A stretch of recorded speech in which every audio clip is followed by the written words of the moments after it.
Yep, that's again. We're moving on to Friday, so we did what we needed to do tonight, and next.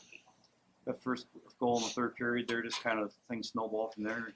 Yeah, well, the power play did a good job. He capitalized on those opportunities, but I think at times during the year I said to the guys, and I've used this term a couple of times, you got to be comfortable in some of these uncomfortable situations. And they're a frustrating team to play because they pressure the puck and they take away time and space, and they're aggressive, and there's not a lot of room. And I thought, the first two periods, the momentum went both ways, but there wasn't a lot of open ice. And then, we make the play, good transition, and get some speed through the neutral zone, and are able to skate and push them back a bit. And I thought as the third period, that was the difference. We managed the puck a little bit better, but we were able to generate some speed, and do some things off the rush, or at the very least get offensive zone possession. But I'm proud of the way the guys battled and stuck with it, and obviously had a big third.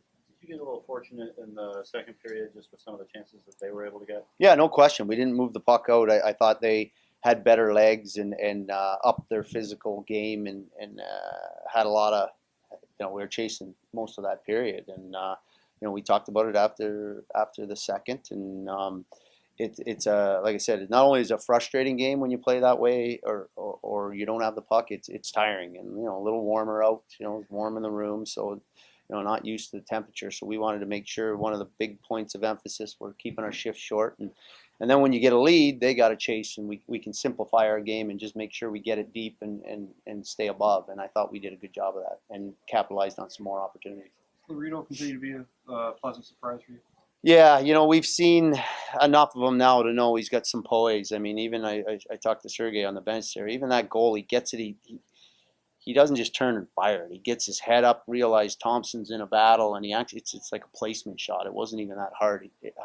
He's got real good composure in tight spaces. And he first goal, he gets a little lost in the D zone. We're yet to see whether he's a full-time centerman, but we're using him there just because of our lack of centerman. But he can do some things with the puck for sure. You said you wanted to play him a little bit at center and get a look at him there.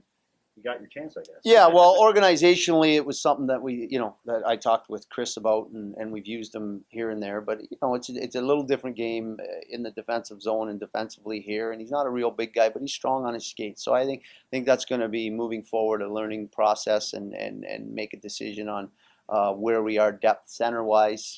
Obviously, if we have 3-4 quality center, maybe it's a better fit for him on the wing. So I've used him in both spots, and he's more than willing to learn. But there's no question. What I like about him at center is, out of your end, there's a lot more room for him to work, and he's quick hands and sees the ice well. So I think, long term, if we can get him playing on the other side of the puck, and not that he's not committed to it, it's just learning a little bit system wise and how to play against some bigger guys. Yeah, offensively, he's going to have more ice to make plays and do some damage at center. Speaking of centermen, I mean, Timmins, what was keeping him out today? He's got a broken hand. When did that happen? Not sure. No, he got hit actually on the last goal in Worcester that they just threw at the net. He got cross-checked down, and it hit him in the glove. We had Sunday off, and it was just to the point where it was sore. He didn't think it was anything bad, and came in and jumped on the ice yesterday and couldn't hold his stick, and sent him for x-rays, and just like that. So Done, Pearson?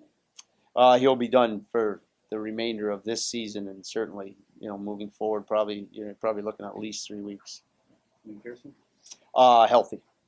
And Calvi? Yeah, everybody else. It's just Zajac, Black, and Timmins right now. Just really quick, I know that it's one game at a time at this point to the end of the season, but it has to be better for you guys. Feel good in there, so you still have like. Yeah, we're heading into a tough building against Wilkes-Barre. I mean, these guys are still jockeying for position, so there's something up for grabs for them. And I think any team, whether you're in or not, wants to finish the season strong. So you can talk about having to win 3 in a row, but our focus is just one game at a time. And we didn't do what we wanted to do last weekend, but we finished with a good game in Worcester, and our focus was on winning one game tonight. We did it. We got to focus on winning a game Friday night.